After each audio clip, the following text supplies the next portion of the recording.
Okay. Other law enforcement agencies, we have the NBI. Under ng anong department ng NBI? Yes, DOJ, ha? Don't forget that. We also have Economic Investigation and Intelligence Division under Department of Finance. Meron sa sarili law enforcer with certain jurisdiction. Bureau of Fisheries and Aquatic Resources under the Bureau of Agriculture. Bureau of Custom under Department of Finance. Bureau of Immigration under Department of Justice. Bureau of Internal Revenue under the Department of Finance. Bureau of Forest Development and Department of Environment and Natural Resources under ng DENR. Good. Land Transportation Office, diba? Department of Transportation and Communication. National Telecommunication Commission under ng Department of Transportation and Communication as well. And Bureau of Food and Drugs under the Department of Health. Bureau of Product Standard under the Department of Trade and Industry or the DTI.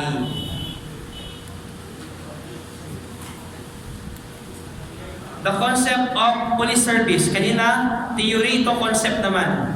Ang old concept ng police service, focus on punishment as the way of eliminating crime. Kinakailangan daw parusahan mo ang focus ng punishment para ma-eliminate mo yung pag-commit ng crime. Old concept yan. Pero ang modern concept, ito, the test of police efficiency is the absence of crime. Pag nag-focus sa punishment, ibig sabihin, you allow crime to happen. Pero pag ikaw, you want to prevent crime, proactive ka, preventive ka. Nakuha ninyo? That is the test of efficiency ng isang police service. Now, wala pa. Maga pa. Break na kagad kayo. Nag-break na kayo ng mahal mo, no? Okay. Second pillar, the prosecution. Okay. Law enforcement, after nyo ma-aresto, gather of evidence, then go to prosecutor for preliminary investigation. Ang focus dyan ay probable cause. Prosecution. It is the legal process or method whereby accusations are brought before a court of justice to determine the guilt of or innocence of the accused. Dahil meron siyang power to conduct preliminary investigation, titignan ng prosecutor kung meron bang basihan. Una, check niya, meron ba talagang basihan na merong krimen? Pangalawa, yung bang inaakusahan, meron bang sapat na basihan na posible na siya ang nag-commit ng crime? Kasi pag hindi gano'n, di may lahat na lang dadali na sa prosecution. Now, nakaalis ng proper cause, didiretso niya. Pag wala, i-dismiss na niya. It may also refer to the agency responsible in presenting the government's position in criminal cases and evaluating pieces of evidence presented by the law enforcement pillar. Okay? Prosecutor. A prosecutor is a public officer having an authority to conduct legal action concerning the complaint filed at his office and perform other prosecution function as provided by law. Criminal action is one by which a state prosecutes a person for an act or omission punishable by law. Ang tawag doon sa ang state ay merong ginawa sa isang taong nag-commit ng crime. Pinrosecute niya, criminal action ang tawag doon. Okay? It is commenced by the filing of complaint with the city or provincial prosecutor office or with the municipal trial court or the municipal circuit trial court. However, criminal action for an offense committed within Metro Manila may be commenced only by filing of complaint with the prosecutor's office. Okay? Once na yung complaint na dumating sa prosecutor, final na niya, that is already a criminal action na tawag doon. Okay? Now, complaint. Ito yung nire-receive ngayon ng prosecutor. Diba dapat, una, a sworn statement charging a person of an offense subscribed by the offended party, peace officer, or any public official charged with the enforcement of the law violated. So yun yung complaint na pag in-examine ngayon, dahil yan accusation in writing, na nandyan kung ano ang nangyari, sino ang inaakusahan, ano ang grounds ng pag-aakusa sa kanya.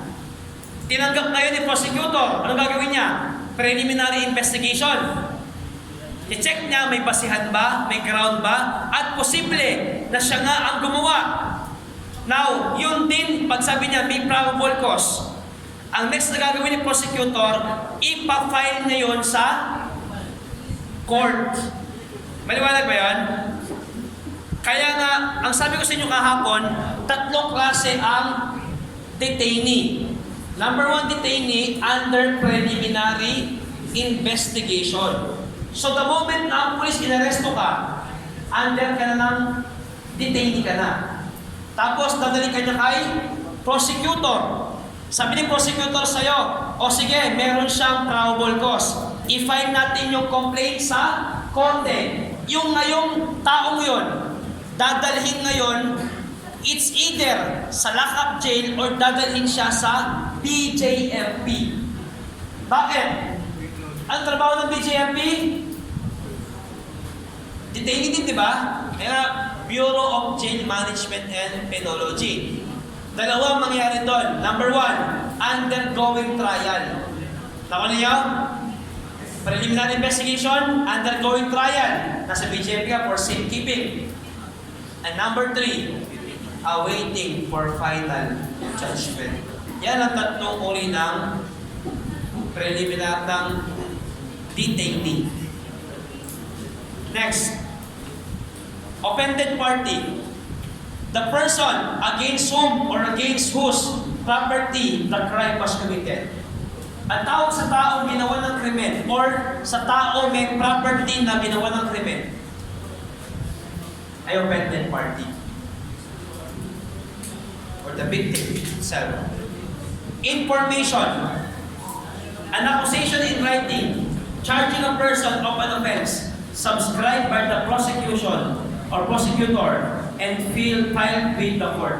Diba tinanggap ni prosecutor complaint? Yung papay naman niya sa korte, information ang tawag ko. Maliwanag? Yun din yun, pero yun ay tawag kapag siya na nag-file sa korte. Kasi doon, bakit, ano basihan niya, bakit niya nasabi na mayroong probable cause? Element ng complaint. Ito naman, o para pag may complaint kayo, dapat ganyan ang laman niya. Number 1, the name of the accused. Siyempre, sino yung naakusahan mo? Number 2, the designation of the offense committed. Number 3, the act or omission complaint of. Number 4, the name of the offended party. 5, the approximate time of the commission of the offense. Diba sabi niya, kaya ang lagi nandyan, humigit kumulang, on or before. Parang gano'n. 3 in the morning. Parang gano'n dyan. Kunti ka sure sa oras. The place where the offense was committed. Kasi nga, nandyan yan para yung mga alibay na pwedeng gamitin ng akusado, ma-counter-check niya. Nakuha ninyo? Place kung saan naganap? Inquest. Diba sabi nila, pagka nahuli ka, pag na-inquest ka, wala na.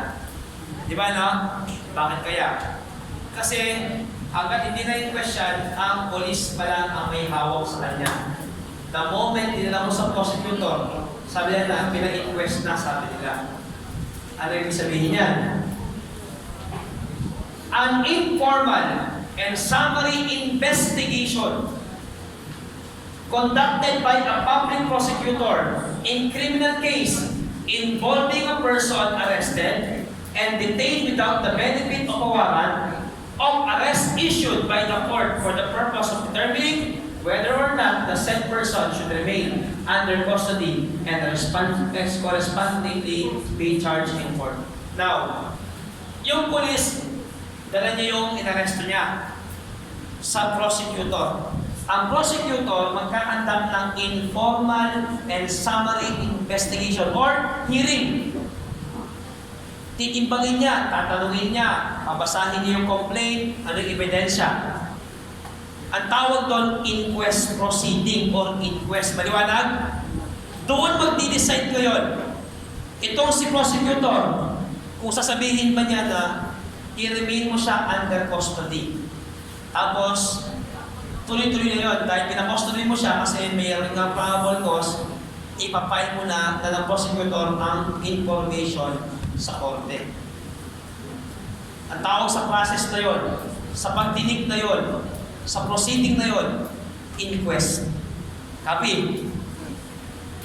Kabuuan. Duty of inquest officer when arrest is not properly effected. Kanina pala, ini-inquest sila kapag walang warrant of arrest. Para ma-check na rin pala ng prosecutor kung valid yung arrest without warrant. Maliwanag? Now, ano ang duty ng inquest officer? Nakita niya, na-arresto siya, pero hindi properly napatupad yung arrest. Okay? Number 1, he must recommend the release of the person arrested or detained. Bakit?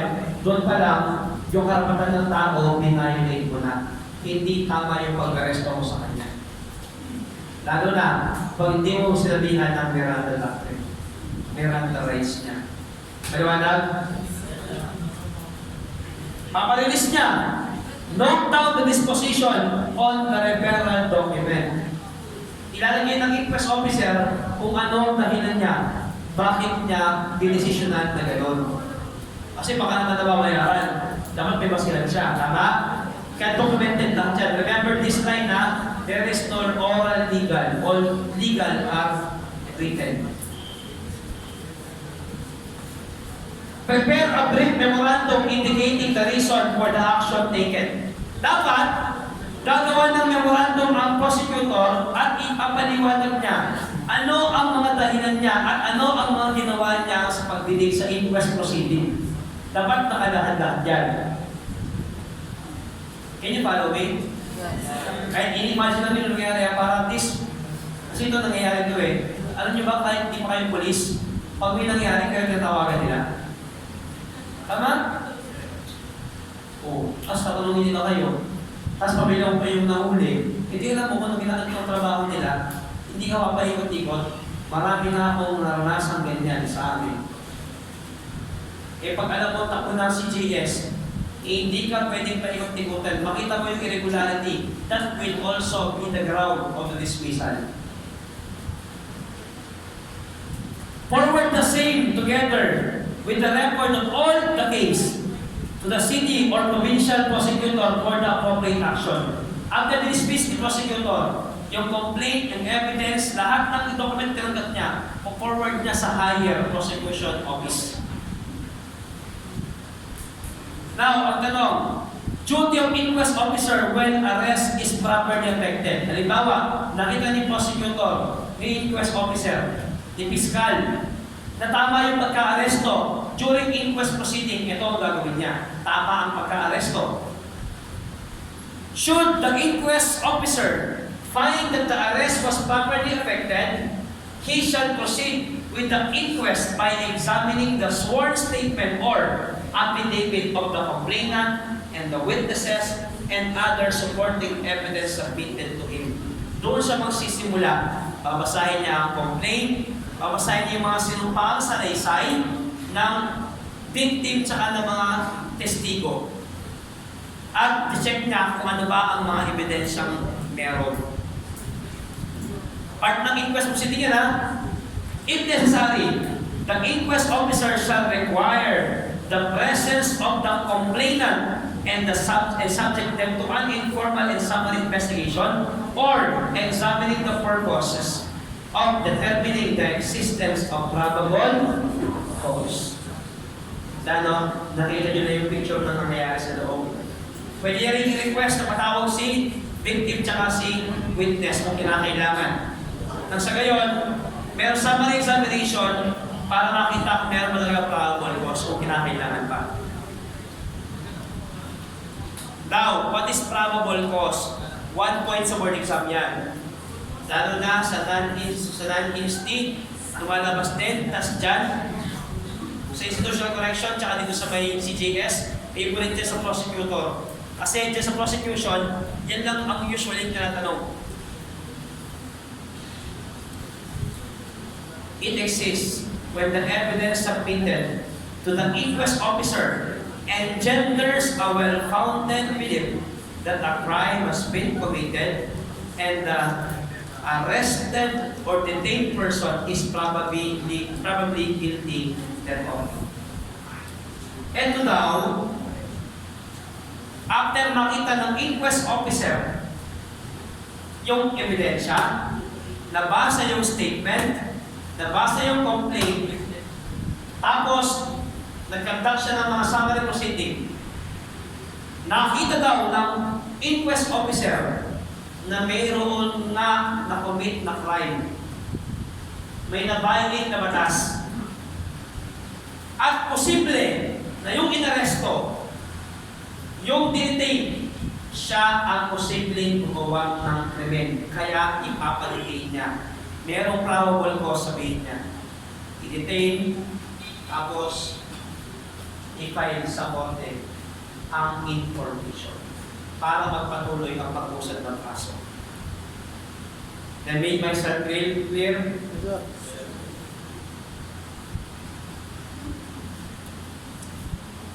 SOP to eh. Wala, batas to eh.